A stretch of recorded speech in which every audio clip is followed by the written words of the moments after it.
তো শিক্ষার্থীরা বার্ষিক পরীক্ষায় কিভাবে কমন পাবে, অর্থাৎ কোন কোন বিষয়গুলো তোমাদের মাথায় রাখা উচিত বার্ষিক পরীক্ষার প্রশ্নে কমন পেতে, সেজন্য ভিডিওটি আজকে সম্পূর্ণ সবাই দেখো, তাহলে কিন্তু পুরো বিষয়টি ক্লিয়ার হয়ে যাবে।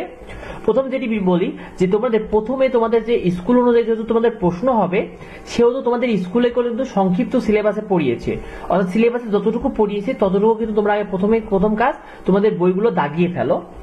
তারপরে ওই অধ্যায়গুলো রিডিং খুব ভালো করে পড়ে ফেলো, অর্থাৎ যেগুলো পড়িয়েছে স্কুলে সেগুলো খুব ভালো করে আগে রিডিং পড়ো, প্রথম কাজ।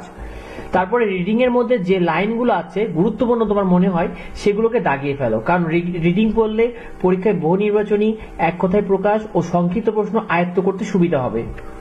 তারপরে তোমাদের যে গণিত পরীক্ষার জন্য তোমাদের গণিতে দেখবে অধ্যায় শেষে যে অনুশীলনীগুলো আছে এগুলোর প্রশ্ন বেশি করে সমাধান করো, কারণ এগুলো তোমাদের দৃশ্যপট নির্ভর প্রশ্নে আসবে। কারণ বর্তমান যে কারিকুলাম, সেই কারিকুলামে যে অনুশীলন, অর্থাৎ গণিতের শেষে যে অধ্যায়ের শেষে অনুশীলনীগুলো থাকে এগুলোর অঙ্কই কিন্তু বেশিরভাগ সময় তোমাদের দৃশ্যপট নির্ভর প্রশ্নে আসবে।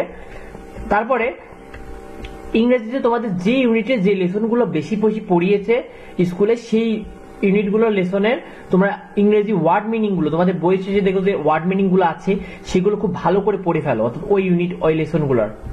তারপরে তোমাদের বিজ্ঞানে তোমাদের বিভিন্ন বিষয়ে যে পরীক্ষণগুলো রয়েছে, বিভিন্ন কিছু পরীক্ষণ রয়েছে, পদার্থের অবস্থার পরিবর্তন, বিভিন্ন রকমের যে পরীক্ষণ রয়েছে এগুলো খুব ভালো করে পড়ো, কারণ এগুলোর দৃশ্যপট নির্ভর ও রচনামূলক প্রশ্ন কিন্তু লাগবে।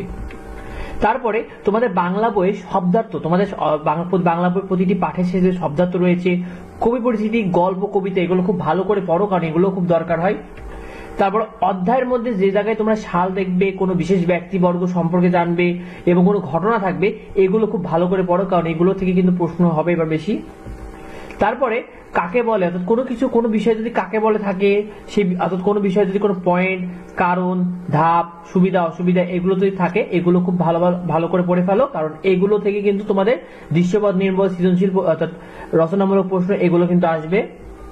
তারপর তোমাদের উচিত পড়াগুলোকে মুখস্থ না করে বুঝে পড়া, কারণ বর্তমানে কারিকুলামে পড়াটা তোমাদের যারা বুঝে পড়বে তারাই কিন্তু পরীক্ষায় বেশি ভালো লিখতে পারবে, এবং বেশি ভালো লিখলে কিন্তু বেশি নাম্বার পাবে।